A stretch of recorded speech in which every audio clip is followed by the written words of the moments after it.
Before we get started, I'd like to acknowledge the traditional owners of the land on which I'm on today, which is the East Kulin Nation. I'd like to pay my respects to their elders, past, present and emerging, and also extend that respect to any First Nations people here with us today. So my name's Katie. I'm the General Manager at the Victorian Music Development Office, which you'll hear referred to as the VMDO. So at the VMDO, we work to support the Victorian music industry in a variety of different ways. We run events like our VMDO virtual networking breakfasts, which happen fortnightly on a Wednesday. We run various professional development workshops like this one you're attending today.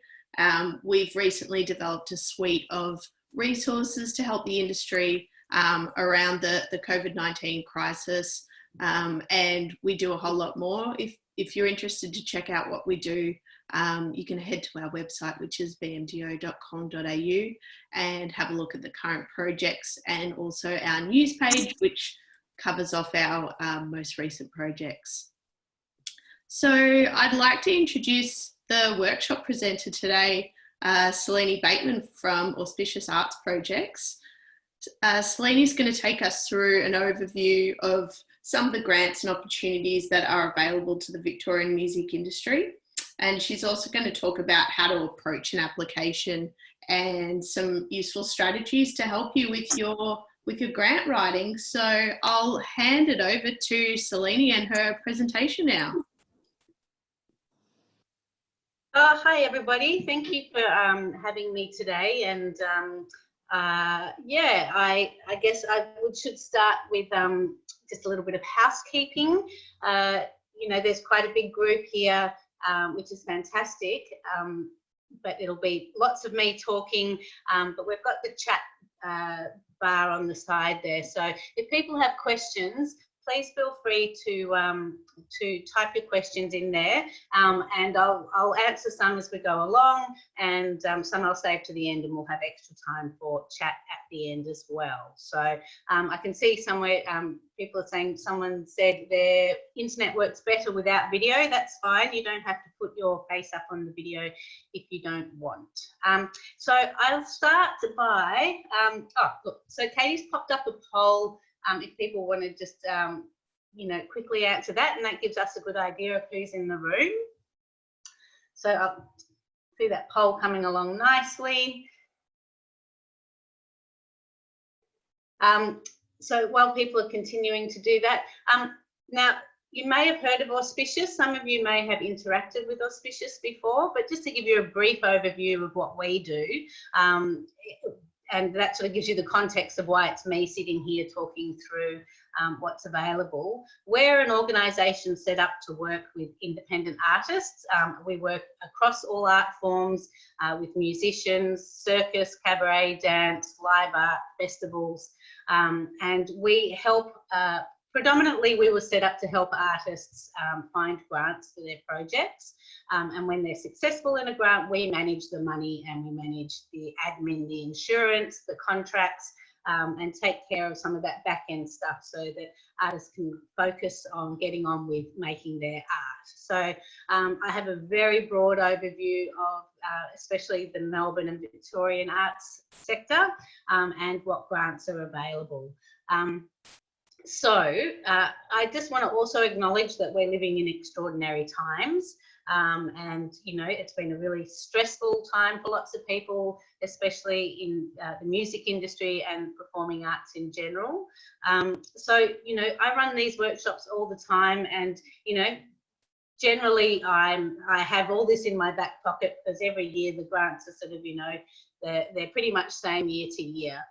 Now this year everything's been turned on its head, so all the normal grants predominantly are not available now, and a whole new range of grants have sort of popped up to try and support people going through these difficult situations that we're all in. So you know, there might be grants that you know of that I haven't covered. You know, grants are sort of popping up very quickly, and you know, I ran a workshop last week, and half of those grants have all finished and not available anymore. So Yeah, so bear with me, as a lot of this is new for me as well. And not only are the grants new, the way that grants are being run are different. So in the past, there would be deadlines of when a grant was due. There'd be sort of extensive questions and extensive support materials required. There'd be bigger grants. And that sort of all changed. At the moment, there's lots of small grants. They're all, a lot of them have no deadline, so get in as fast as you can and they'll give out the grants until the money runs out. So we're living, everything's different. That's sort of an overview of where we're at. I'm going to go through grants available from Australia Council and Creative Vic, which, so let's look at the poll here. So we've got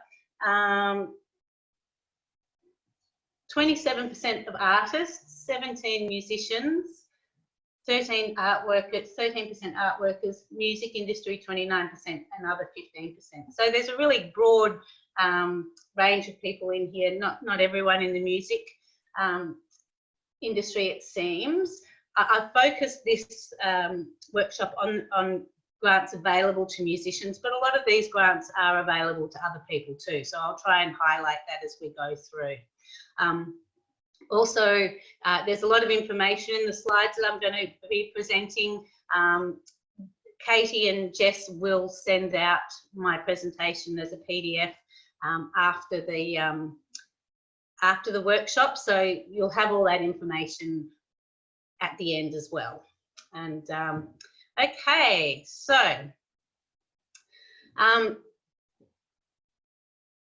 sorry, I've been a bit slow with my slides, but I'm going to hop in now to, I'm going to start talking federally and what's federally available. And sort of predominantly the Australia Council is the federal funding body that's making grants available to artists at the moment. You know, I'll talk more about Victoria and what's available from the Victorian government. And I just want to say how lucky we are to be in Victoria, really. We have a government that really cares about music and culture, and, you know, we have some really good grants available. Federally, it's the Australia Council who looks after arts funding. And as I said, they've really changed the structure of their grants to try and cope with what's happening at the moment. But they haven't made more money available, so basically they've repurposed the money that was available. So normally if you would be applying for project funding come June, that's not going to be there. And they've repurposed all the money that's there. Currently they have what's called the Resilience Fund, and that's broken down into 3 streams: survive, adapt and create. Now initially they had no deadline for this. They said the money was available until it ran out, but then last week they did announce that there is a deadline of 28th of May. So you have about a week to apply for any of these grants if you're interested.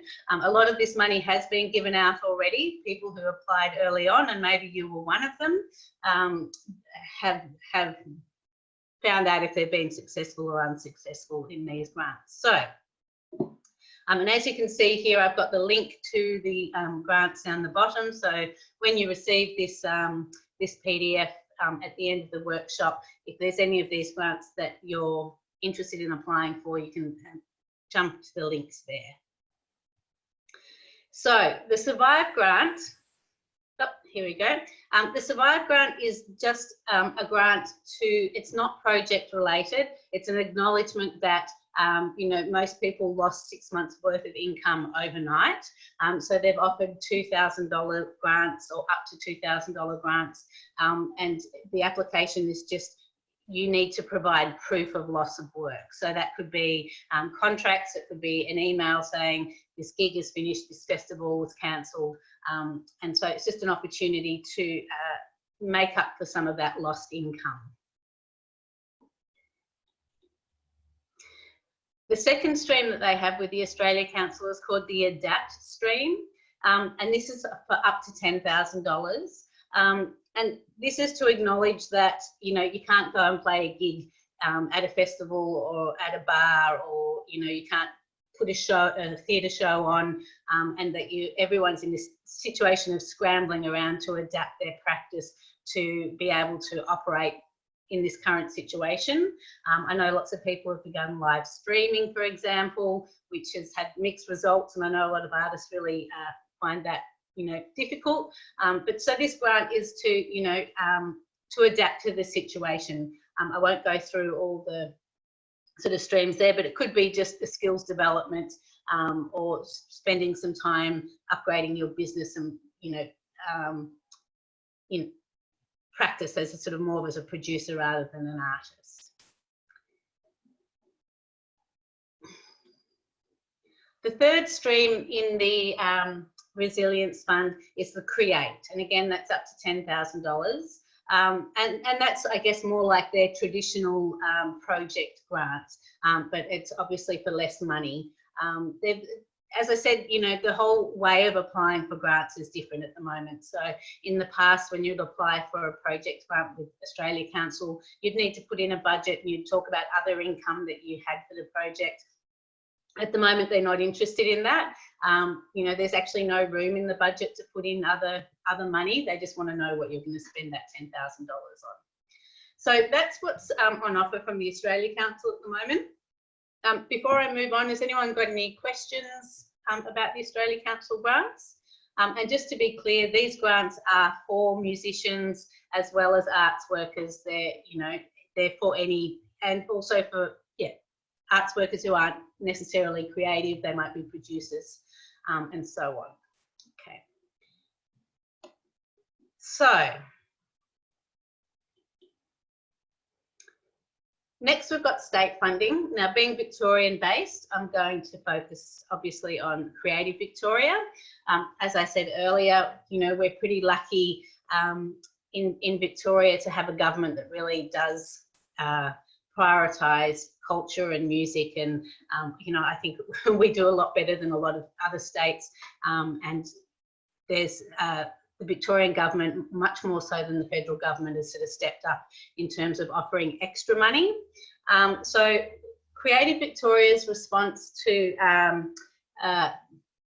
the crisis has to, similarly to Australia Council, has changed the focus of their grants, and they've come up with this new grant called Sustaining Creative Workers. Now, initially, the Victorian government gave an extra $1.6 million towards this grant, and then last week, I think it was, they announced another $2.2 million. So that's extra money. That's not repurposing money that would have otherwise been available to artists. These grants are pretty much, they're around $5,000 for individuals, or if you're a small organisation, or an ensemble or a collective or a band, it's $10,000.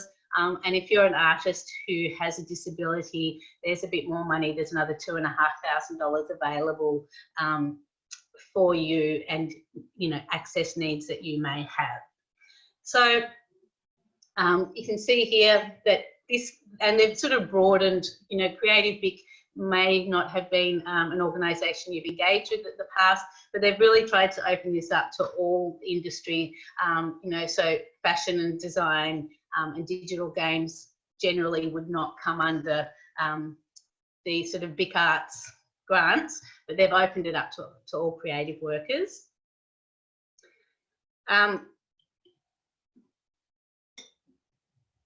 So with this grant, again, I think, while there is a component of they're interested in what you want to do, as the name implies, this is really to sustain workers and give them some money, so and we'll look more at the questions that they ask, but they're really interested in getting people through this difficult time with these grants.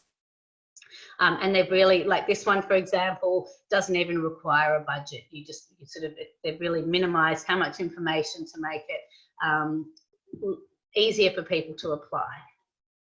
So I've just pulled up the 3 questions that are in this grant to talk through, and later when we've gone through all the current opportunities that are available. We'll come back to these questions and sort of interrogate them a bit more. But basically, the whole application has been refined down to 3 things. 1, a project description. 2, what you aim to do during the funding period, and talk about how it will sustain or develop your practice. And then thirdly, a short biography. And likewise, in terms of the simplicity of these new grants, we'll come back to that. All you need to upload as support material is your CV or biography.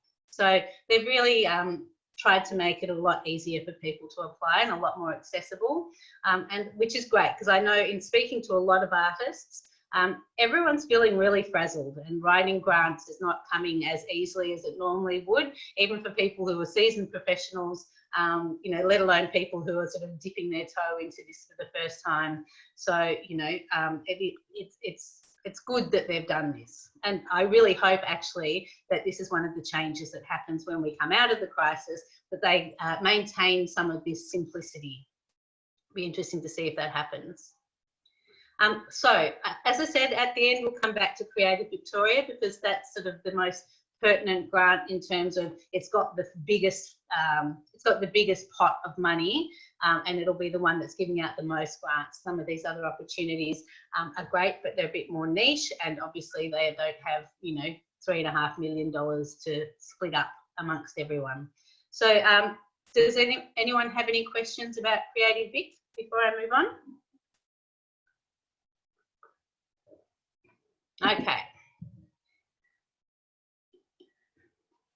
So this next section, I just want to look at some specific opportunities that are out there. This one, for example, from Triple J is, you know, obviously they're responding to the crisis, and oops, sorry, bear with me, I'm having a technical glitch. They're responding to the crisis by offering grants to all different genres, with a focus on Indigenous and regional artists. The one thing that I don't know about this Triple J grant, and probably some of you have got a bit more experience than me, is that it says you need to have at least 1 song uploaded to the Unearthed Triple J site, so Triple J Unearthed site. So I don't know if you can still do that now, or if this grant is for people who have engaged with Unearthed in the past. But there is a link there, and with a bit more investigation, I think you could find that out. I've just got a question here from Rebecca. Do you need to be in practice for more than 5 years for this grant for Creative Victoria? Yeah, I believe you do, unless you're an artist with a disability, then the guidelines are slightly different. But, you know, if you're unsure, that doesn't, when they say 5 years practice, Rebecca, I might come back with you for that, because I don't want to tell you the wrong thing. But that 5 years practice doesn't have to be full time. And if you're unsure, give them a call. And it is sort of self-selecting. So, I mean, if you're an artist who started out this year, then no, this grant's probably not for you. Yeah, but I'll double check that and come back to you, Rebecca.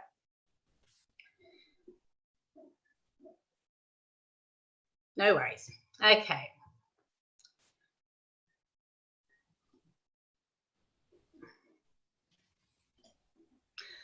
So the Arts Centre Melbourne, now I don't know, I mean, I generally engage the Arts Centre Melbourne for their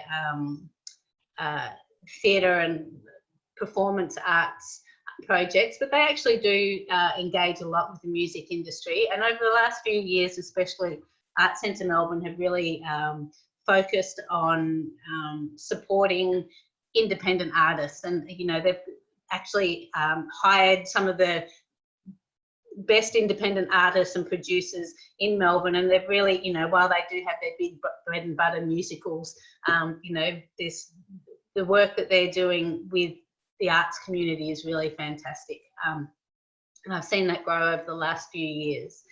This particular opportunity is for composers from 18 to 29, so it's an opportunity for emerging composers, so a little bit different style of music to the Triple J, obviously. But I mean, I work with Kate Neal, and she's fantastic. I think this is a great opportunity, and you get a commission and exposure and an opportunity to build relationships with someone like the Art Centre. So if you're a composer who is under 29, I really recommend that you have a good look at this one.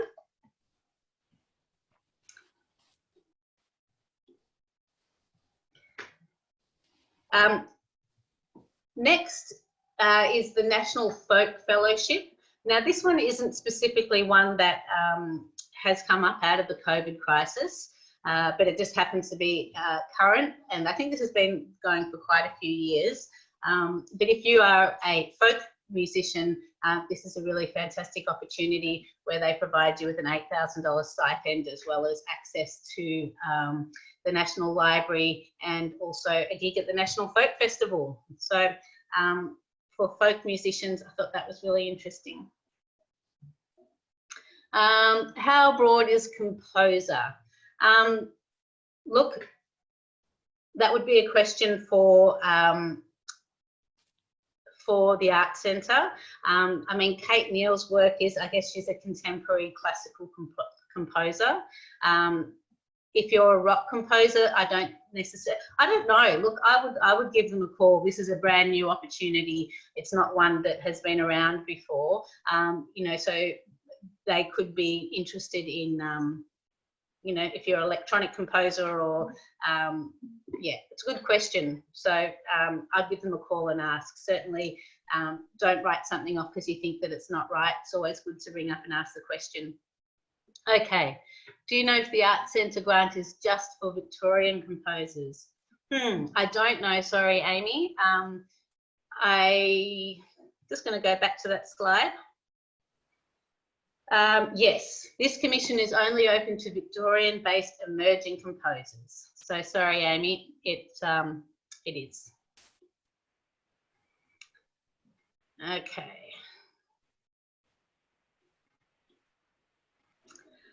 So some of you already may engage with the PPCA.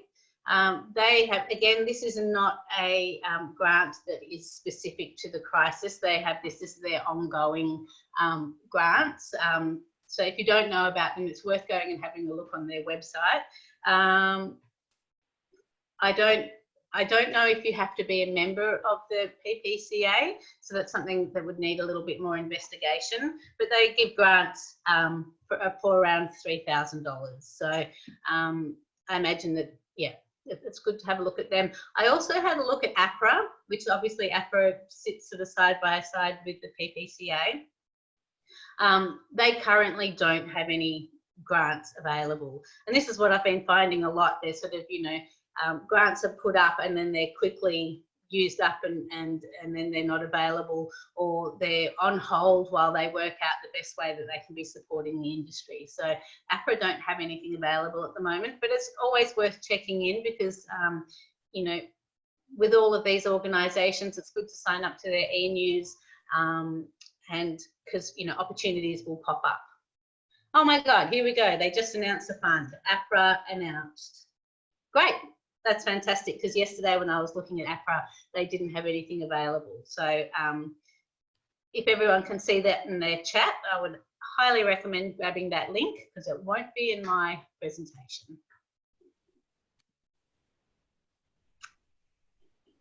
Okay, this is just another small opportunity, but you know, these things are all worth investigating. And this is sort of an example, I guess, like the Art Centre, the Melbourne Theatre Company is just trying to think about how they can use their resources to help artists in these times. I mean, they're sort of all in, you know, I mean, everything's been thrown up in the air for them too. So they're sort of scrambling around working out how to navigate the next year or so. But the MTC are offering their sound studio free of charge. Now, I'd say that's sort of predominantly, being a theatre company, something being offered to theatre artists, but they do say that if you want to record a song, so again, if a 3-hour session and some mixing or mastering is something that would benefit you, I would definitely have a look at the sound studio offer that ENTC have got at the moment.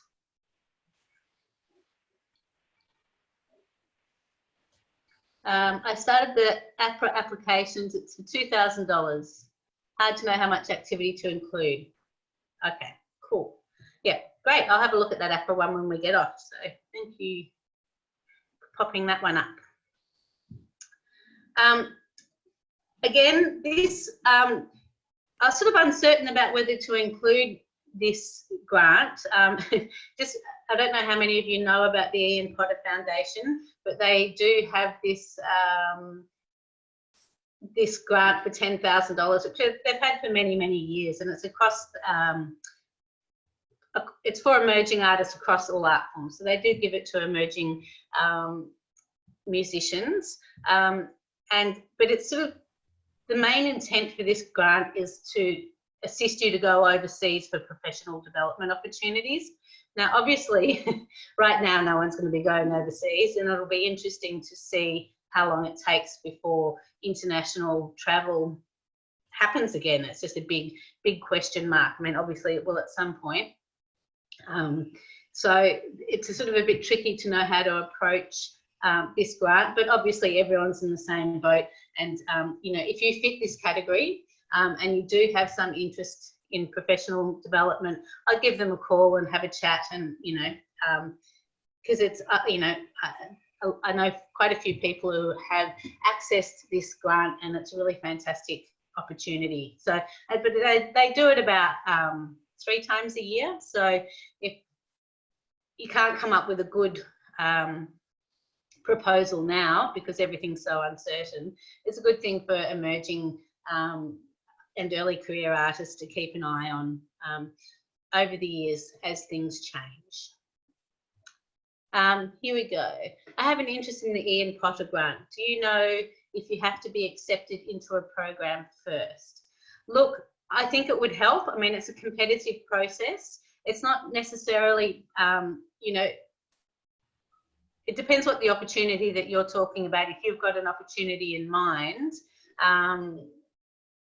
then I would give them a call and have a chat. You know, it also might help you get into the program if you had the grant. So, I mean, it's a bit chicken and egg, but I would say that it would make it more competitive if there was a program you'd been accepted into. Here you go. Kiara says you have to have a letter of invitation from the person. So yes, a letter of invitation would constitute of accepted into the program. Do you know whether IPF does anything for art workers, or is it only artists?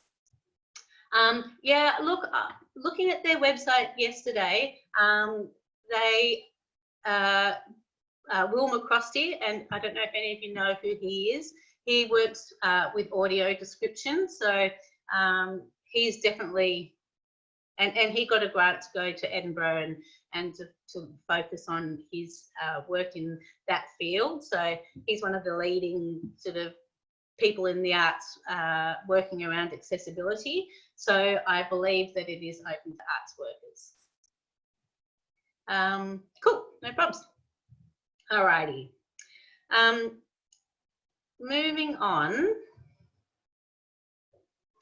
So I don't know, Arts House is an arts venue in North Melbourne. Traditionally, they are not a music venue, although that they do have, like Kate Neal, for example, who is the composer that is the mentor for the Arts Centre Melbourne project.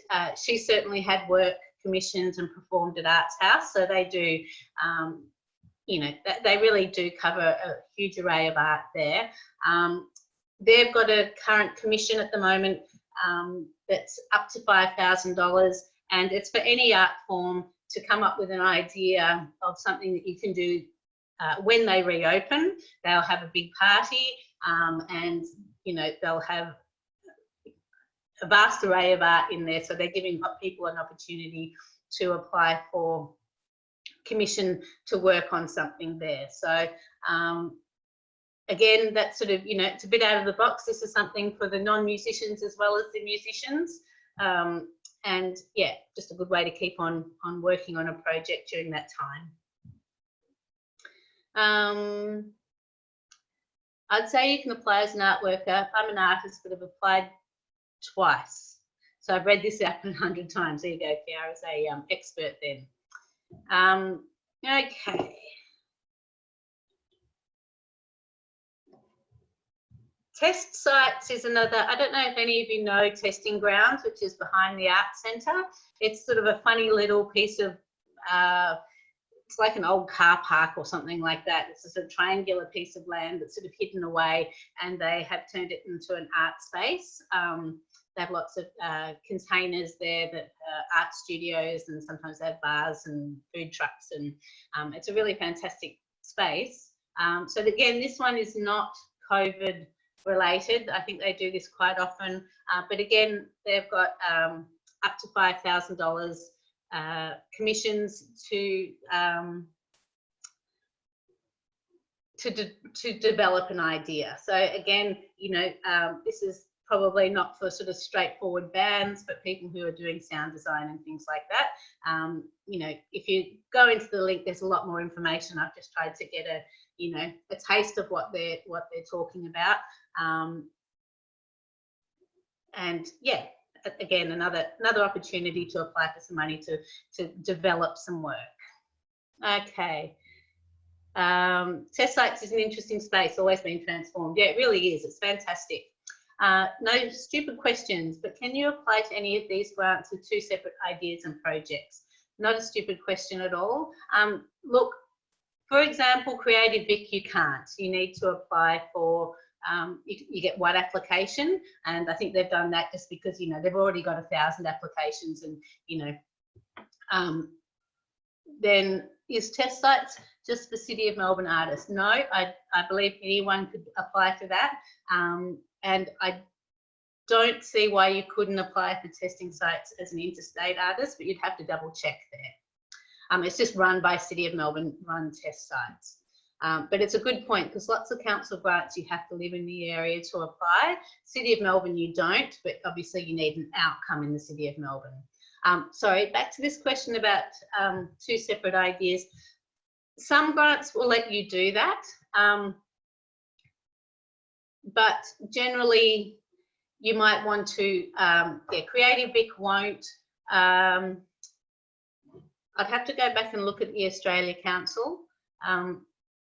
Yeah. But if you're collaborating, I guess you could apply under the other person's name if you had 2 ideas that you really want to. But often with Australia Council, they do let you put in, you can put in 3 applications a year. So if you want to put 3 applications into the same round for different ideas, you can, but then you wouldn't be able to apply again that year. So Daniel was a studio artist at Testing Grounds. They're very supportive and open for all ideas. Okay, thanks Daniel, that's awesome. And anyone can apply. Here we go. Oh yeah, so that's true. Amy says Ausco is 1 application per stream, but you can apply for all 3 streams. So I guess if you've got 2 separate ideas or projects, have a look and go, well, maybe one fits into the adapt and the other one fits into the create, and survive. You may as well just apply if you can prove that you've lost money. So yeah, you can apply for all 3, but not the same pro. Yeah, cool. Okay.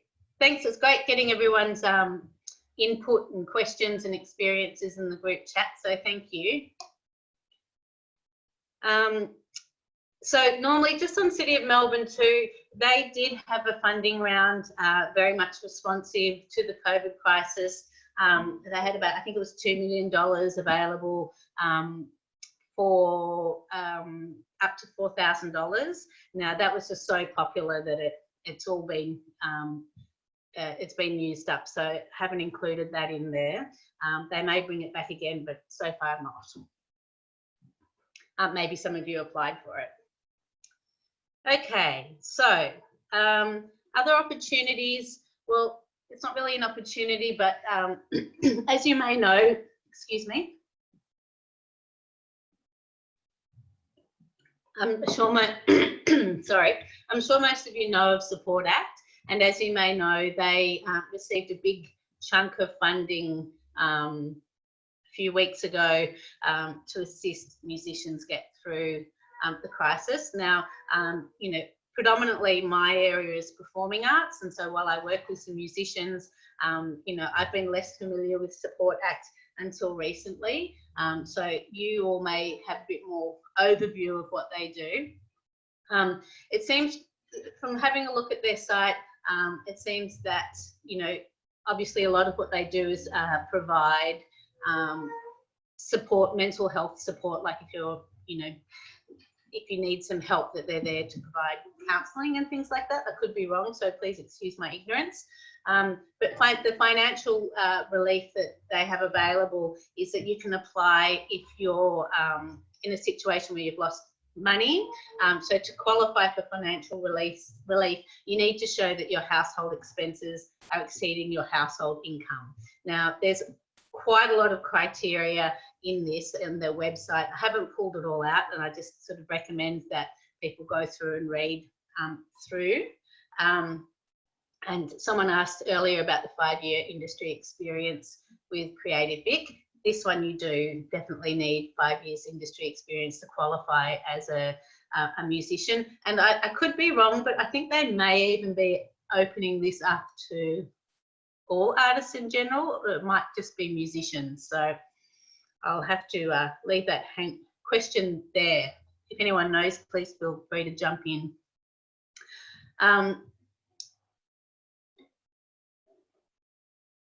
So yeah, Support Act, not project related, but support related. They've opened up their phone counselling to all arts. Thank you, Amy. So yes, I think because at the moment, and you know, conversations are ongoing, and as I said at the start, Australia Council's repurposed money. There's not new money there for artists, and of course, there's been a lot of work behind the scenes with advocacy groups trying to get the government to have a bit more of a stimulus package for the arts. And initially what did come out was there was $10 million Support Act, I think 17 million for regional. So I think that the fact that I imagine that Support Act sort of feeling keenly that they received some funding and others haven't, have opened up their phone counselling for the artists broadly. Just similar to Support Act, the Victorian government has opened up a fund for rental relief. So this is a Victoria specific grant. I had a bit of a look at the application and it's quite onerous, I've got to say. You need to show things like that you've had a 30% drop in income, which I'm sure is not difficult, but also you need to have negotiated with your landlord a rent reduction and have that ratified by Consumer Affairs. And it was like, you know, reading through it, it's like, oh, amazing, they're giving people rent relief. But then there's, you know, where all other grants have become less, you know, bureaucratic and really streamlined, this one does seem to have a lot of hurdles that you need to jump over. However, it is important, you know, it's good for people to know if they're really struggling that there are, you know, grants like this available. Obviously, this is to everyone. This is not an arts grant at all. Yeah.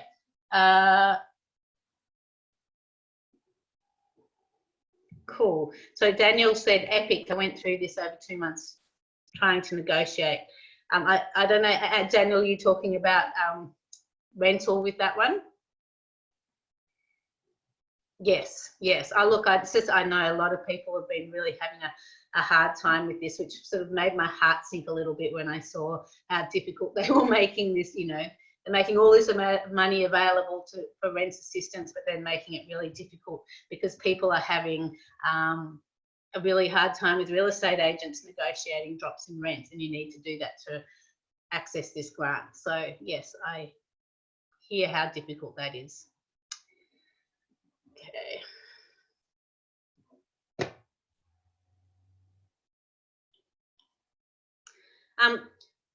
Look, this is one that, you know, I don't know anyone who has engaged with this, but I think, you know, it's quite a nice idea.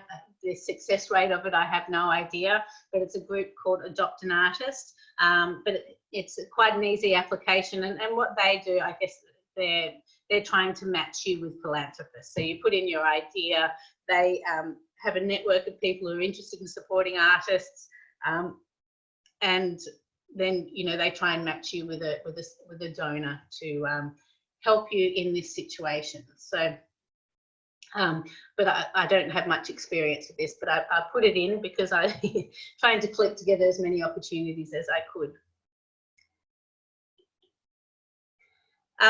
This one is not really for musicians. I've put it in because I understand that there's a lot of people who cross over. They may be a musician and a performer, because there is a lot of crossover in our industry. And as it showed from our poll earlier, there's quite a few artists here anyway. So Theatre Network Australia, which is our sort of national advocacy group, have put together this fundraising campaign. And they're currently going through the fundraising. I think they've raised about 200,000. So they're making $1,000 grants available. But they're specifically for people who, like, if you've got JobKeeper, for example, then you're not eligible. I think if you get JobSeeker, you are. But there was just so many people who were falling through the cracks, who weren't getting JobKeeper, who lost their jobs, who lost all their work. And so this grant is, you know, trying to pick up the people who fell through the cracks. Yeah, but not for musicians. It is for artists, and I don't think it's for arts workers. So if you're a producer, this one isn't for you. And likewise, as I was saying earlier, a lot of grants have come and gone already. And there was another $1,000 one like this put out by the Sydney Maya Foundation, and they literally opened it up for about 3 days and then they closed it. Purposely, it didn't run out in that time. They just went, all right, it's available, get it in now, and they closed that. So, you know, there's lots of small opportunities like this around, and hopefully they'll continue to pop up. So that's sort of the overview of opportunities that are around at the moment. I did want to just talk a little bit about local funding and councils. I was sort of thinking that I would find more opportunities from councils to talk through today, but once I started looking, you know, City of Yarra, for example, because they had quite a few opportunities, but when I went in, they said due to overwhelming demand, they've been paused for the time being. So, oh, hello. We've got someone. However, I think, you know, someone asked earlier if you have to live in the City of Melbourne to apply for the City of Melbourne grant. And it's a good point. With local funding, in most instances, to apply for a fund from a council, you need to live in that council area. There are exceptions. I think City of Port Phillip, you can work or live, but you have to have the activity at least has to happen in that area. Generally, councils have grants around the sort of, you know, $1,000 to $10,000 mark. There are a couple that, you know, and generally they happen once a year, so it can sort of be hard to line up.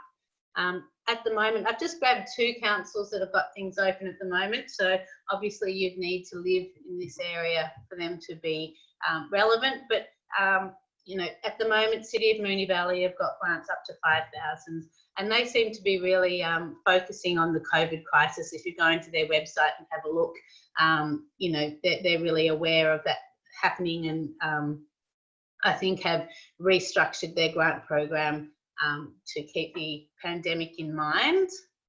And likewise, Moreland has quick response grants at the moment, so they're only $1,000, and again, it's until they run out. But, you know, they're sort of worth knowing about.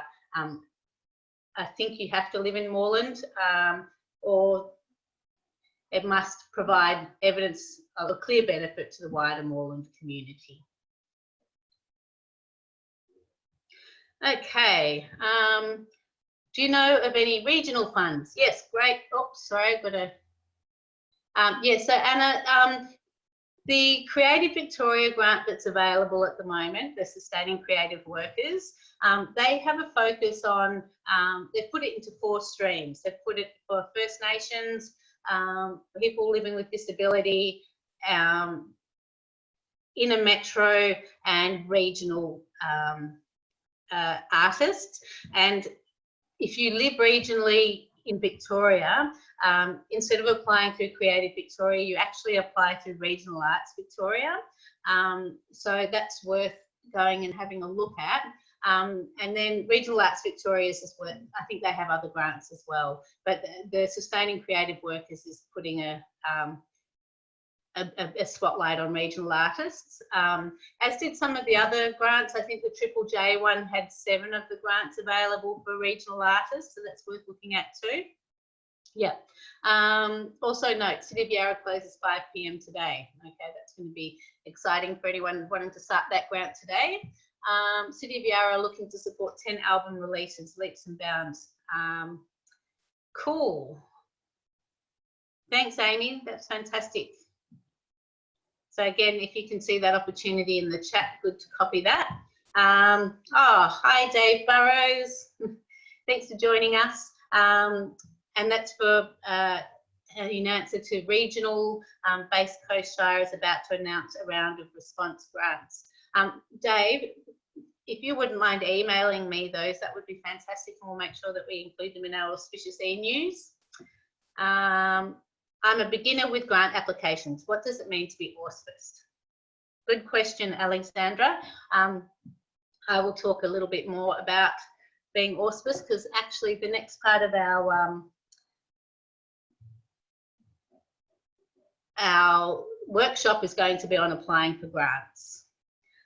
And Dave Burrows says applicants have to be located in Base Coast Shire. Yes, so like many councils, you are required to live in the area to apply for that.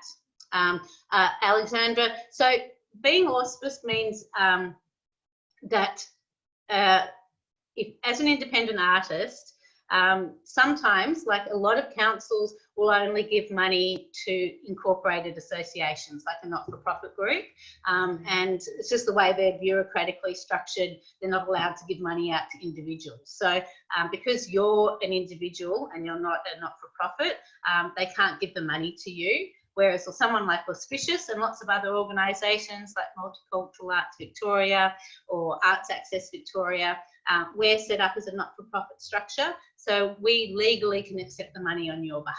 So, I mean, in true terms, that sort of, it means receiving funds and being legally responsible for a grant on behalf of an artist. What that means at Auspicious, specifically the way that we work, if artists want to work with us, or if they need an auspice body, we work with the artist at application stage. We don't write the grant, that has to be done by the artist, but we work with you to build your budget and make sure the project is financially viable. And then you need to sort of nominate your auspice body when you apply. And then if you're successful, the money comes to us and we manage it on your behalf. So if you've got a $10,000 budget and you're paying for venue hire and 2 musicians and some marketing, you're still in charge of the money, like you say, when it's spent, but we're the ones who pay the bills. We do the artist contracts. We cover you with public liability and work cover insurance and travel insurance when we ever all travel again. So I guess, you know, the way that Auspicious is structured as an auspice body is we take on that administrative management of a project in conjunction with you. So other auspice bodies literally sort of do it just very basically. I'm allowed to receive the money for you, so I take it and then I give it to you to do what you want with. And then other organisations will be a bit more involved and do even step it up in terms of project management. So in a nutshell, that's what it means to be auspiced. Hi, we are from a youth production, not-for-profit company staging productions in the Berwick-Dandenong area. Do you know if there are grants available for us supporting young performers? Not off the top of my head, Rachel, but my contact details will be available after the workshop. And if you want to give me an email, I know that they do have grants in Dandenong, but happy to have a chat further about your particular you know, situation, and I can see if I can find something for you. Another, Rebecca, lots of Rebeccas today. We are also a youth not-for-profit, also interested. Is that interested in the Dandenong area, Rebecca? Not sure. And can we approach you to apply with you? Alexandra asks. Yes, absolutely. So we have an open door policy at Auspicious, which means that we're what we call artistically inert. So we don't make a call of who we work with because we like, or you know, your idea. We're a service that we want to serve any artist that wants to work with us. We do have a criteria that we need to like approve your budget. So if you come to us with an idea that we just feel is too risky for yourselves and for us, then we might say no. But generally what will happen is people come to us with an idea, and as long as, you know, the budget supports the idea, then we'll work with you. As I said, we work a lot with artists at application stage, and that's something that we do for free. We don't charge to do that. However, if you're successful, the money comes to us and we manage that for you, and our fee is 5% of the expenditure.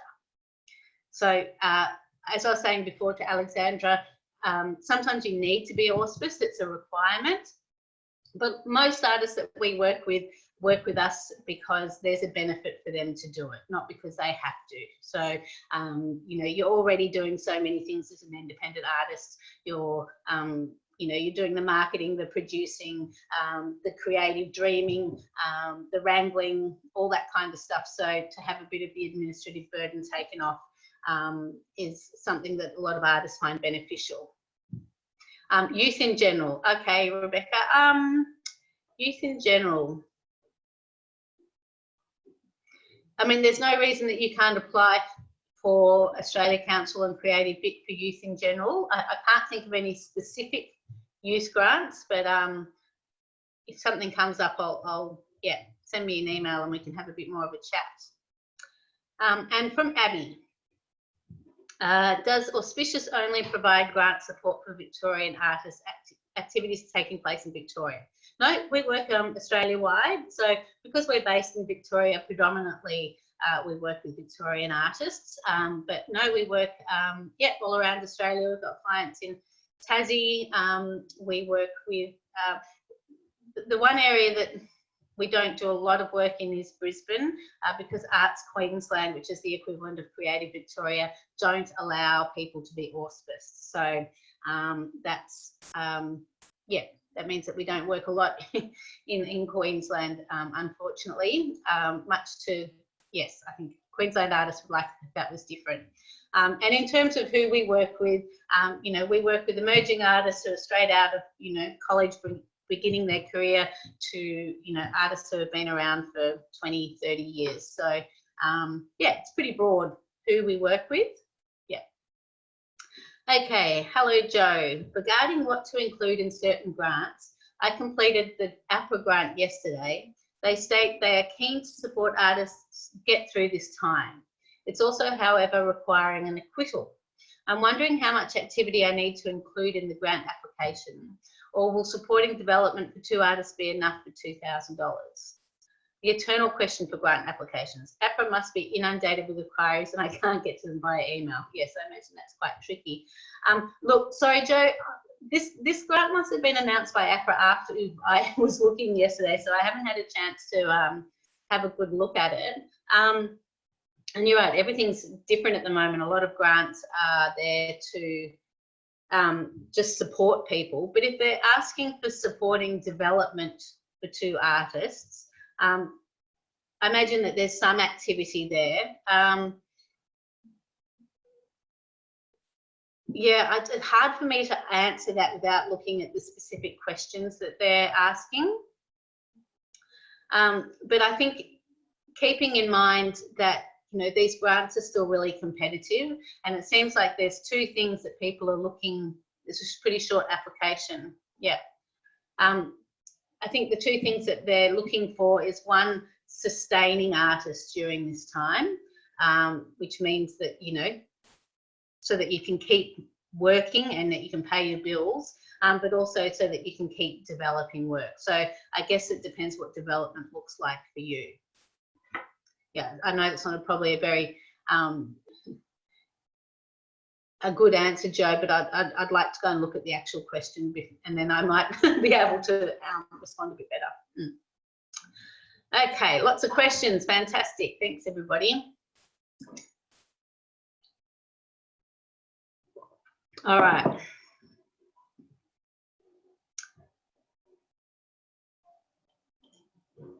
So now that we've sort of gone through the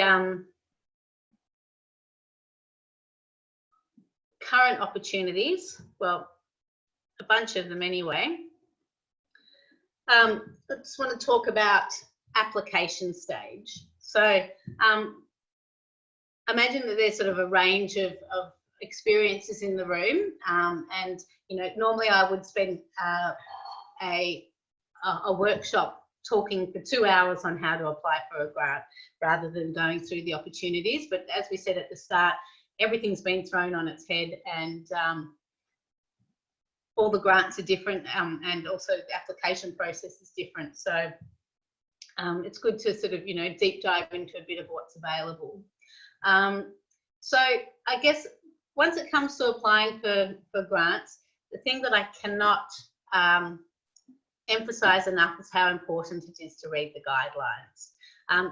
For myself, I like to print them out and I'll highlight the bits that are important.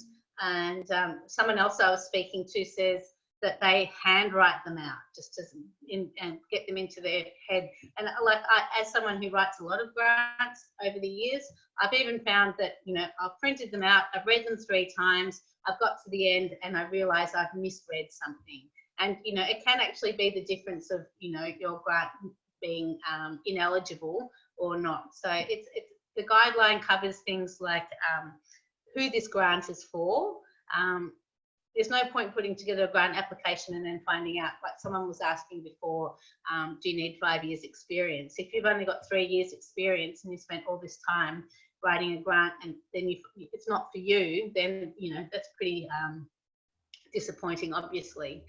The guidelines also cover things like, you know, what you need to include in your support materials. Like Burundara Council, for example, requires you to put in quotes. Now, this is where I went wrong with one of their grants. I thought, okay, yeah, they want quotes. I wanted to get some printing done. I went online, I, you know, looked up, this is how much it costs to print that out, included that as a quote. And then when just before I submitted and I went back and read it again, it had to be a quote that had an ABN and had the address and had all these things that my quote didn't have, because I just went and got a price off the internet. So, you know, it's still easy to make those mistakes. At the moment, as I said, a lot of grants are not requiring big budgets. Some are requiring no budget. So those sort of things that you need to provide are less not asked for as much at the moment, although I imagine we'll go back to that. But there still are things in the guideline that, you know, you need to pay attention to. Like, I don't know if you remember the slide that I showed earlier for Creative Victoria, and they only require 1 piece of support material at the moment, but they're really specific about how you can provide that. And, you know, having assessed grants before, you know, if you provide things in Dropbox or if you provide them with a Vimeo with a password, you know, if that technology doesn't work properly, then there's a good chance that the assessor will just go, oh, well, I'm not going to bother. And then, you know, you're out of the running. So, you know, read that very carefully, see how they want them submitted. You know, another example of that is we're advertising a job at Auspicious at the moment, and we've said very clearly in the advertisement, you know, this is how you need to submit it. It needs to be this many pages, a single PDF. You need to answer these questions, and we get applications and there'll be, you know, 5 different attachments or this and that, and it just, you know, automatically puts them down the pile because they haven't responded properly. So it's the same thing when you're putting together your application. If you're not submitting what they're asking for in the format that they want and the way they want it, it's going to go against you. So the guidelines obviously cover all of those things. I'm just going to come back to a question here. We've got Lima. Hi everyone, I'm an out-of-work DJ who used to be a grant writer and grants assessor in WA. A bit rusty after 7 years from the day job. Happy to help anyone. I'm new Victoria, so also learning about local funding opportunities. Oh, great. Thanks, Lima. That's fantastic. People are always asking for grant writers, so they are rare as hen's teeth. So I imagine you'll be very popular, Lima. The next thing when you're doing the application is, speak to the funding body. A lot of people find that a bit terrifying to pick up the phone and call them, but it's actually their job, and they're there to help you. Unfortunately, when things are really busy, like someone said, they can't get through to APRA. So Joe said APRA are not answering the phone. So again, we're in extraordinary times, so things are a little bit less aren't quite operating the way that they normally would be. But if you live in Bass Shire, for example, Dave's on the chat, and ring him up and have a chat and find out. One, they can answer the question. Sometimes you read the guidelines, for example, and you don't really understand what they mean, and you need some clarity. So you can ring up and ask for clarity around the guidelines. You can ring up and just also treat it as a networking opportunity, for them to know you. Generally, this is another way things are different at the moment. Generally, grants are peer assessed. Because everyone's trying to turn things around a lot faster, that peer assessment has been thrown out of the window in some situations. For example, Australia Council's not using peer assessors. Whereas Creative Victoria are using some peer assessors, but then they're also using some industry experts. And while we talk about peer assessors, I know it's not pertinent to now, but oh, here we go. So Lima's also been a grants assessor, and I'm sure you can attest to this, Lima. Assessing grants is the best way you can improve your grant writing. Once you get in a position where you're looking at multiple grants, you soon learn what makes a grant stand out. Now, as practicing artists and arts workers, you should be eligible to apply to be an assessor for Australia Council, Creative Victoria, and City of Melbourne, or if you live outside of Victoria, for your local, state funding level. Highly recommend it. So, you might not get called up for a year or so, but if you go online, apply to be an assessor, and you get called up, one, you get paid, and two, you will just improve your grant writing out of sight. Now, often when I run grant writing workshops, one of my artists has very kindly donated their successful grant application for people to read and see what it looks like, what an awarded grant looks like.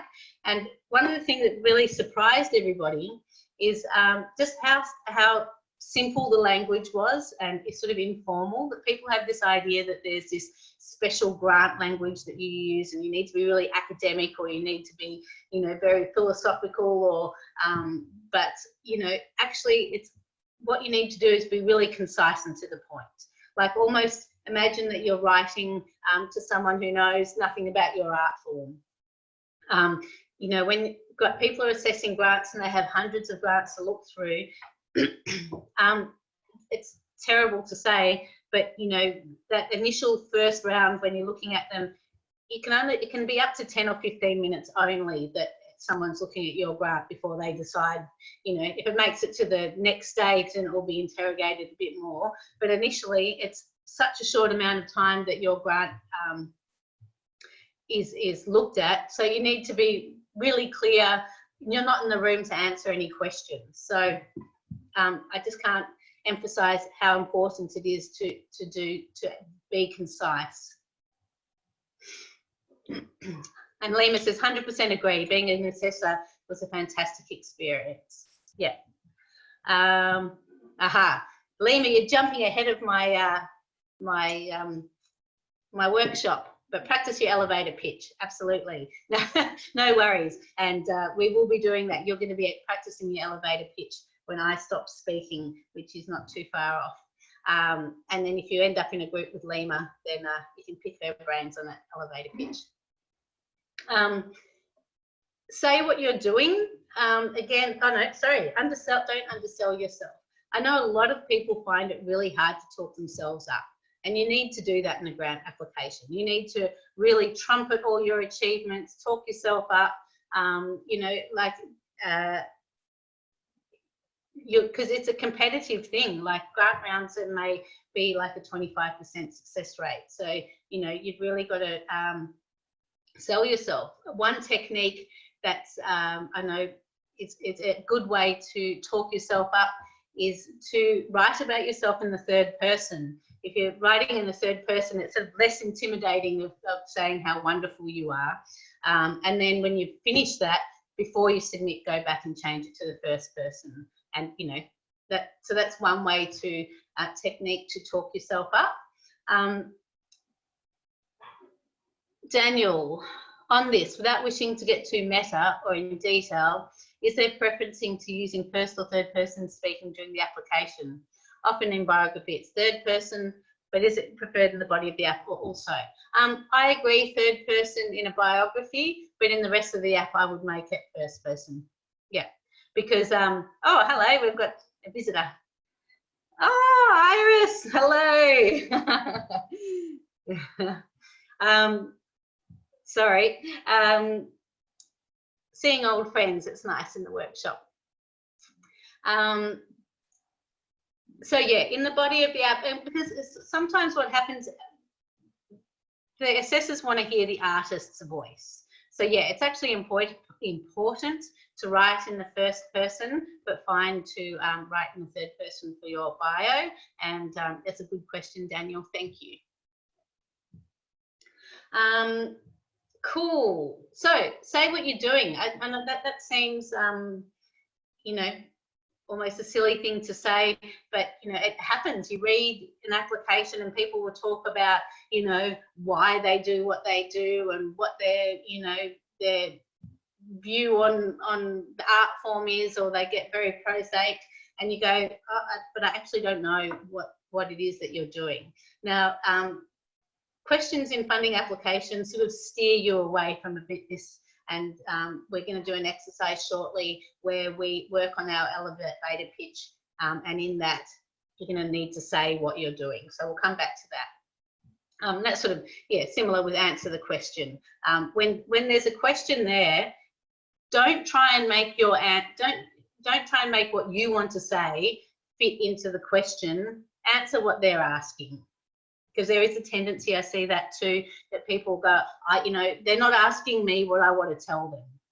Don't get tempted to tell them what you want to tell them. Answer the question.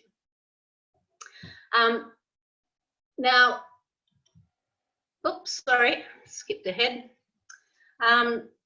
If you're sort of new to grant writing and, you know, you're feeling a bit nervous about it, ask an industry peer to read it. So someone who understands, you know, the field that you're in, maybe someone who's been successful getting grants or who understands that world, get them to cast an eye over it. But it's also equally important to get someone else to read it who knows nothing about what you do, because they're almost the person who's going to pick up the most about how clear you're being. So, because if they can understand what you're talking about, then for sure the person assessing it is going to understand.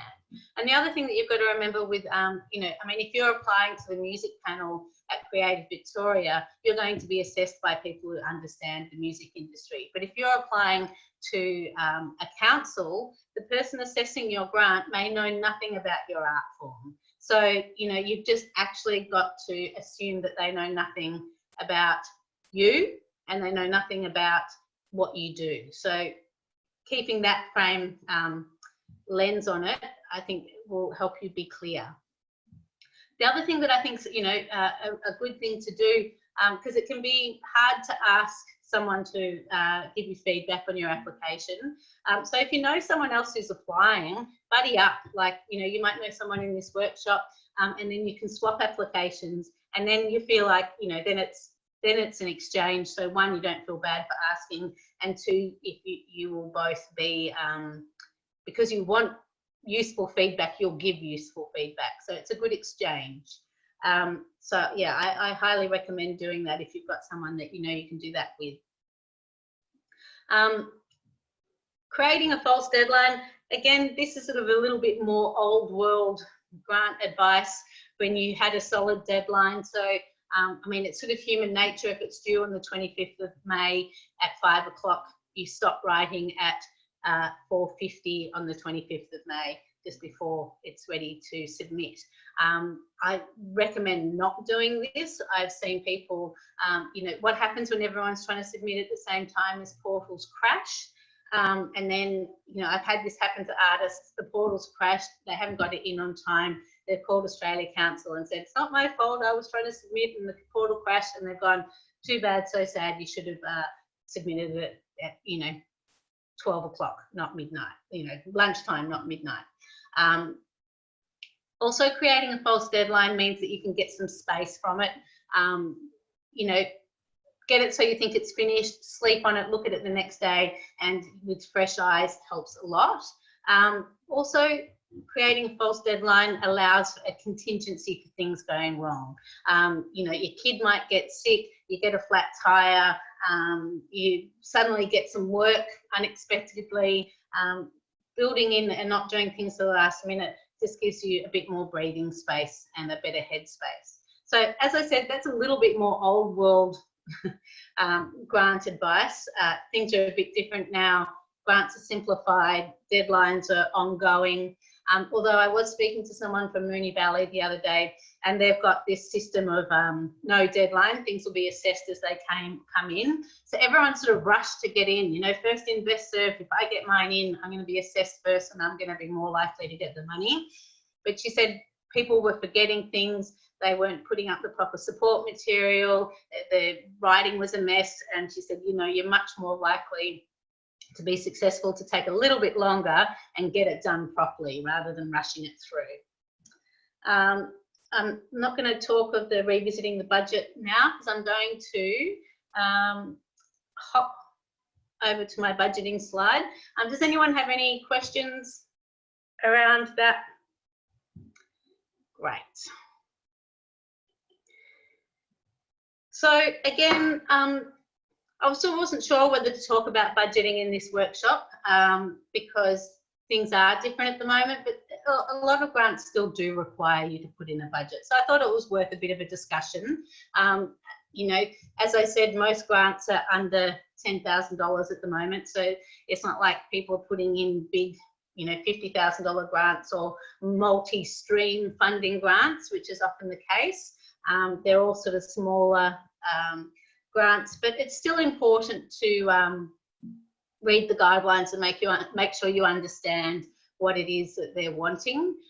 For example, some grants won't let you have more than 50% wages, or, you know, they might have, you know, if you're collaborating, like, is it Amy who's someone's interstate, Creative Vic won't pay for non-Victorian artists. So if you're collaborating with someone, you can't have an artist from New South Wales in your budget.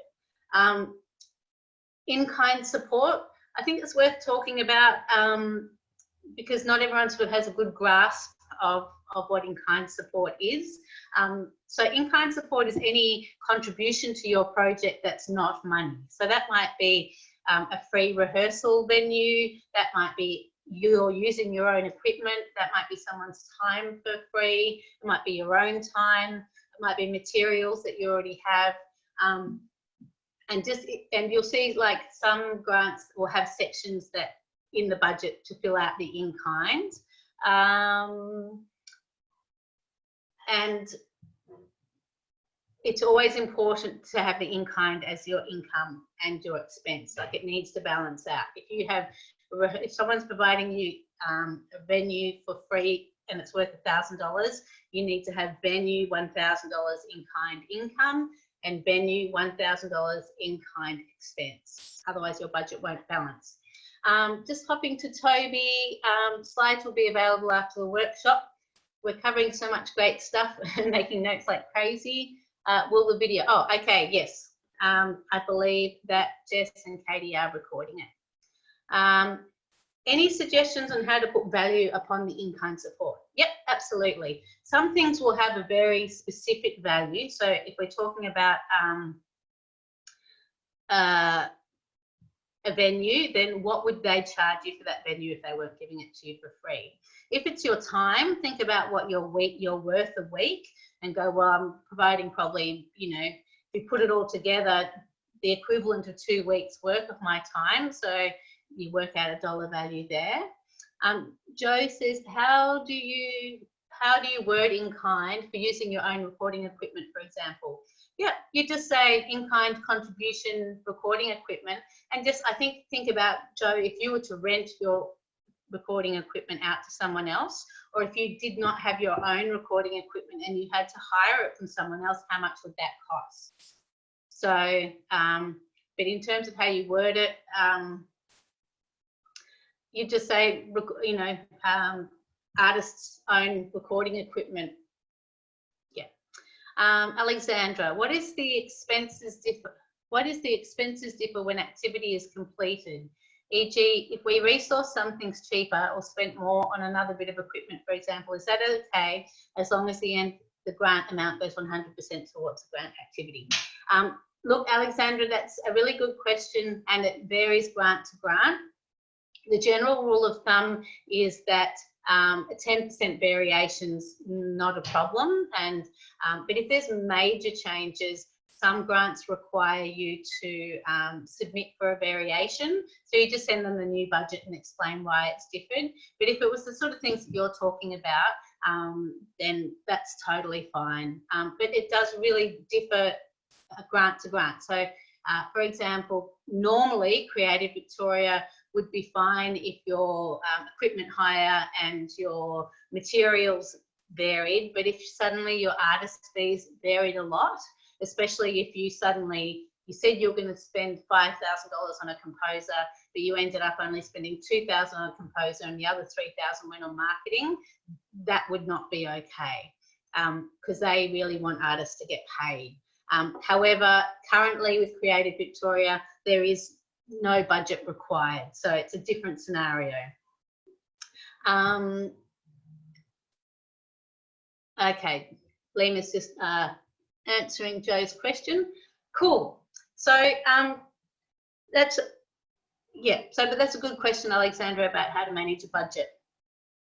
The other thing when you're putting the budget together, and this sort of surprised me, but it's come up a lot in workshops, that people don't always understand that a budget has to balance to zero. Now, that's not to say that that's how a project actually works, but when you're applying for funding, if you've got a surplus in your budget, then why are you asking them for money? And if you've got a deficit, then your project's not viable. So it's important to balance your budget to zero. To provide budget notes, now, again, Creative Vic right now, you don't even need to put in the budget. So this is a bit of a moot point. But when a budget is required, I mean, you can have an attachment support material where you have lines and lines of budget notes. What I like to do is when I'm putting things in is just to sort of try and build the budget notes into the budget. So for example, instead of saying artist fees $3,000, let's say instead of saying artist fees $4,000, I would say artist fees to artists times $2,000 times 2 weeks, something like that. So that when the assessor's looking at it, they can go, where did they get this $4,000 figure from? And they can go, oh, it's for 2 people for 2 weeks at $1,000 a week. So you can do really short budget notes that give a lot of information, and it's really helpful. I've seen grants. I had someone apply for Australia Council last year, and they put their budget in. They just put artist fees $30,000, production costs $10,000, and the feedback was like, well, we can't tell if that's viable or not. And so they resubmitted the project with the detailed budget. So you know, director 2,000, actor 1 2,000, actor 2 3,000. That's the only change they made, and they ended up being successful the next time around just by having a more detailed budget with budget notes. Okay, I've got a few questions. Hi, Miss Ribby. If you have ticket sales involved in a project, how does this work in balancing zero before the project goes up? Excellent question. So with ticket sales, as a rule of thumb, you should calculate your ticket sales at 30% of capacity. Now, that's a risk management strategy. It's not to say that that's not how many tickets you're going to sell, but as a general understanding, it's unlikely you'll sell less than that. Because if you say your ticket sales are going to come in at 80, you estimate 80% ticket sales, and you only sell 50%, that 30% shortfall, guess where that comes from? Your pocket or your fee. You become the contingency. So operating at 30% means that so you make sure make sure your budget balances to zero with 30% estimate of ticket sales. And then if ticket sales end up, your financial acquittal doesn't have to come to zero. If you end up selling 50% of the tickets, then that's money in your pocket. And then you just acquit and say, well, I thought my artist fee would be $2,000, but because I sold more tickets, my artist fee was $5,000. So that's, you can only give, yep, cool. On this note, Daniel's asking how to factor in comp opening nights. Look, I have a fantastic calculator to calculate box office projections, and in it you have a sense of like in theatre, for example, opening night might be 80% comps. So you just plug into the calculator how many comps that you know that you're going to give out, and then that takes it away from the total projections. Yeah. So yeah, happy to send through my box office calculator. It's fun. Cool. So another thing to keep in mind though with this 30% idea, you know, it's going to be interesting to see once everything opens up and we start selling tickets again, we may need to revisit that calculation according to social distancing and things like that. Anyway, fun things for the future. Okay, industry rates and quotes. Look, again, these are sort of old world grant things to consider. Industry rates, you know, are important when you're applying for things like you need to be being paid. Try again. You need to pay people award, or you need to pay people industry standards when you're applying for people like Creative Victoria and Australia Council. Right now, that's all a little bit out the window because all the grants they're offering are for, you know, individual artists. Just Miss Frisbee, that 30% isn't standard in terms of what's sold. It's just a risk management strategy. So, you know, most things would be definitely over 30%, but it's just to protect you, like in case something goes terribly wrong that you're not left out of pocket. So absolutely, we would expect ticket sales to be more than 30, except as Dave says, yes, New World Order, 30% capacity may be what we're looking at, given that seats will be spaced out differently and things like that. So Kim, it's okay if you end up selling more tickets and end up making more profit with a much higher artist fee for yourself. Yes, absolutely. Is there a point where this becomes too much profit compared to your original budget? No, not at all. No, funding bodies sort of expect, I mean, it may be a little bit different in the music world, that's not so much my world, but no, funding bodies, they want you to get money. They don't expect to, you know, it's not like you have to pay them back if your box office ends up being 100%. There's not too much profit compared to the original budget, absolutely not. Where is the best place to locate award rates, etc.? MEAA, well, they're not award rates, they're the union rates. So if you want equity rates, the MEAA are the union for performers. So the Live Performance Award covers the award rates. Also the Musicians Union, I'm happy to provide some links. Daniel, if you want to send me an email, I can send you current rates. In fact, actually, if I send you my, my box office template has our budget and current rates in there. So maybe I can just send you that as a pack. For an event, is the grant budget only specific for the project you'd like to use the money on within the event? For instance, if applying to roll out an experience with the grant money that you otherwise wouldn't be able to, would you provide the entire event budget or just the budget for the amount you're applying for? That's a really good question. And in the past,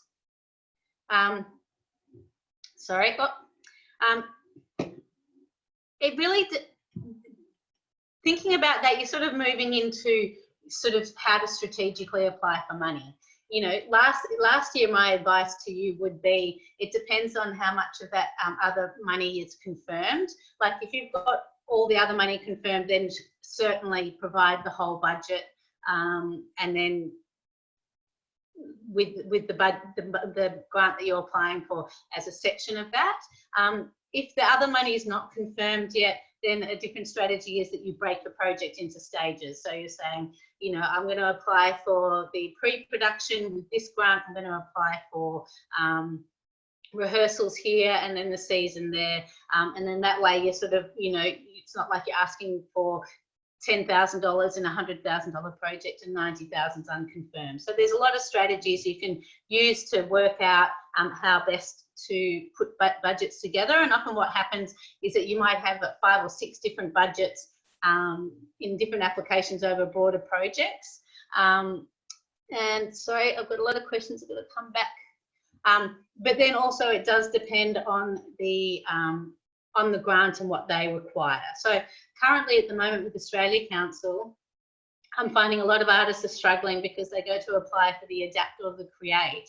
And that $10,000 they're applying for is going alongside other money that they're applying for, but there's no space in the template to put any other income. And I think Australia Council is trying to make it easier for artists to go, I'm just applying for this money and I don't have to have any other income in the project. So artists are either having to go, okay, well, I'll just talk about what I'm using their money for, whereas in reality, it is part of a bigger budget, or they're putting that money as in kind, even though it's not. So I hope that answers your question, Kat. Happy to have a chat with you outside of this if you've got, you know, a specific instance that you want to nut out a little bit more. Miss Phoebe said that would be fantastic. Daniel's popped his email in. You'd like the rates too. Okay, cool. I might get people to, my email will be available. I might get people to email me directly. Miss Phoebe, I think we've crossed paths before. You might have my email address already. But yeah. Okay, and Katie's jumping in. I am talking too much. No. At the end of the talk, oh, great. So Katie's going to jump in and talk about a few other things that they're doing at VMDO, for anyone who wants to do them. Okay, cool. Why don't we do that now, Katie, because I'll take a moment to rest my voice. And no problem. Cool, thanks. I can just spotlight myself. So, well, firstly, thank you so much for all the incredible information you've shared. It's certainly been such a great overview of everything that's available, Selene. So thank you for your knowledge and wisdom on this huge topic that is the world of grants. So yeah, Selene mentioned we will circulate the slides afterwards. So keep an eye on your emails. The emails that you registered through Eventbrite for the workshop today will send a bit of a recap and also a brief survey out to you all to get your feedback. So there's a couple of things that we have coming up at the VMDO that might be of interest to you all. The first one being we run a project called Experts in Residence, which is essentially pairing professional services to music industry, businesses, individuals, artists, so they can tap into those experts and their skill sets. So the one that I think will resonate with you all is our grant writing experts that we have on board at the moment. So what that means is you can go to our website, you can fill out an expression of interest form, and we'll match you up with a grant writing expert. and that'll be a one-on-one. It can be probably a Zoom or a call at this time to discuss your specific grant application, and we recommend that you have something specific in mind to discuss, because this workshop sort of covers a lot of the grant information quite broadly. But if you want to get some time sort of discussing what you're working on with a grant writer, we can match you up for that. And noting that those sessions are targeted to music industry, so industry workers and artists as well. So that program, Experts in Residence, we have a range of other sessions available that are ongoing. We have bookkeeping, finance, legal. We've just recently launched 2 strategic planning rounds. One is broadly focused, and one is more specific to First Peoples, music business workers and artists. So I will pop the link in the chat now for you. So it's vmdo.com.au /experts in residence. Now I can't find the chat. There it is. So I'll just post that up. So check that out if you're interested. The other thing that we do regularly now is we run fortnightly virtual networking breakfasts. We do that on a Wednesday morning.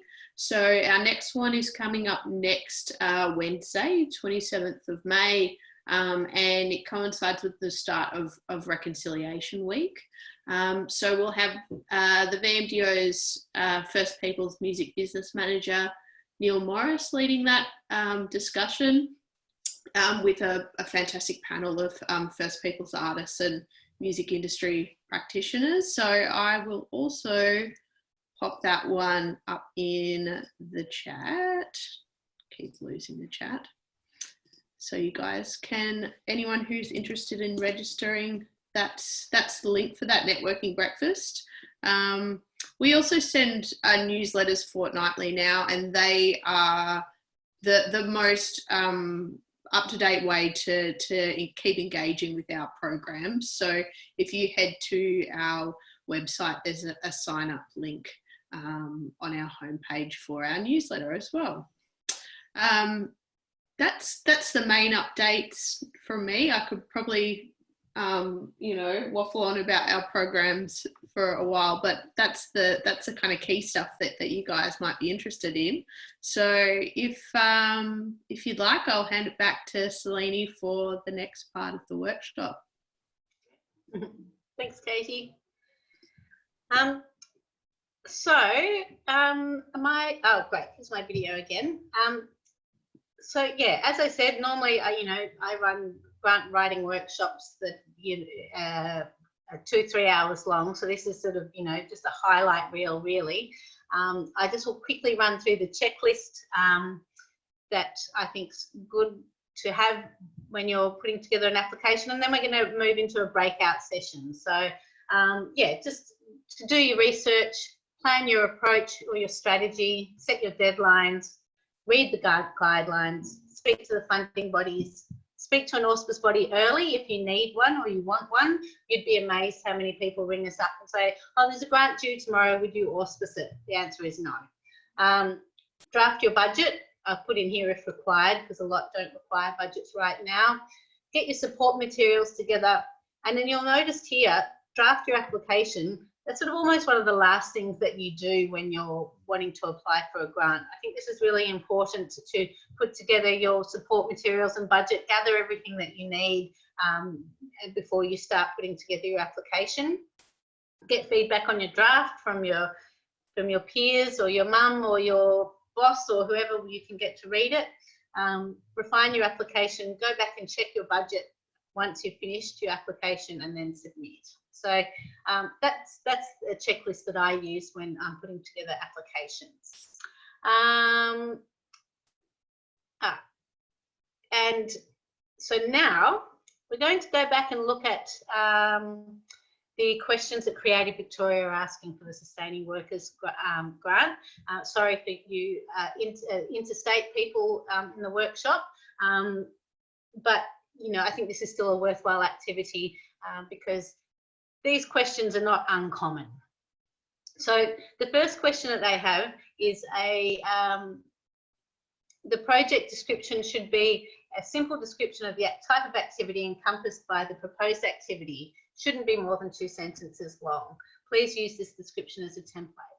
So what we're going to do is we're going to go out and breakout groups, which Katie and Jess are going to organise. Before we do that, just if you can spend maybe about 3 or 4 minutes doing a rough project description of something that you are interested in applying for, or make something up if you're not. And it's coming back to this, what Lima was talking about as the elevator pitch.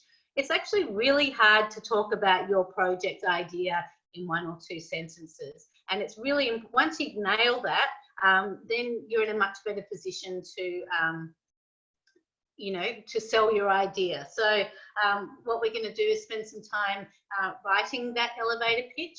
Now, they've given you a very prescriptive way of laying it out here. And you could say, you know, to support Selene Bateman to undertake some research of grant writing. Now, that's pretty boring and not dynamic, and, you know, like, so think about how you can sum up what you're doing in that synopsis of 2 sentences. When you've spent a few minutes doing that in your group, then share it with each other. You know, some people, if you don't do it, that's fine. You can still be there to give feedback. And in giving feedback, I guess ask questions like, what do you still not know from someone's elevator pitch? Are you certain of their art form or their genre or exactly what they're wanting to do? And, you know, be constructive and be nice, but in asking those questions, it'll help each other refine your elevator pitch into something that's really pithy and sells what you're doing, so that someone reading your application should be able to tell just about everything from that project description.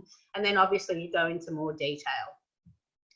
Just further on the creative big questions, you can see here that they've really shortened it down and made it accessible. And then it's a 2-part question. What do you want to do and how is it going to help you? So we're not going to focus on that today because obviously that's a bit of a longer exercise. And then I just want to say, with a short biography, really, really, really talk yourself up here. Or, you know, that's where you mention your awards or your achievements. You know, again, it's important to sell yourself. I'm just going to have a quick look at the questions before we jump out into our rooms. And I don't know if you want to spend 3 minutes writing up your draft elevator pitch. Don't worry about it being rough. This is an opportunity to workshop things. Great. All right. Thanks, everybody. Good luck. And yeah, that's it from me.